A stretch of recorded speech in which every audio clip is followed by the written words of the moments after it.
ನಮ್ಮ ಭೂಮಿಗೆ ನಮಸ್ಕಾರ. ಕಂಡ ಕೂಡಲೇ ಇಲ್ಲಿ ಶಾರದೆಗೆ ವಂದಿಸುವುದು, ಗುರುಗಳಿಗೆ ವಂದಿಸುವುದು, ಮತ್ತೆ ನಾಟ್ಯವನ್ನು ಕಲಿಲಿಕ್ಕೆ ಕೂಡ ಈ ರೀತಿ ಮಾಡಬೇಕು. ಗೊತ್ತಾಯ್ತಾ? ನೋಡಿಕೊಳ್ಳಿ, ಕಲಿತಾ ನೋಡ್ತಾ 1 2 3 4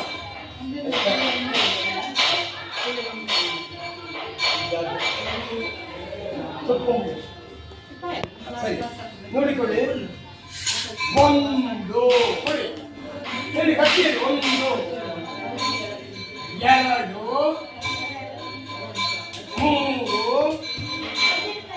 4 1 2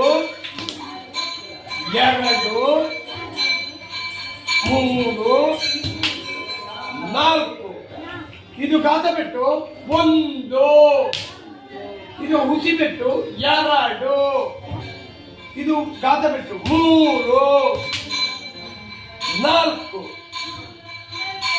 1 2 3 4 1 2 3 4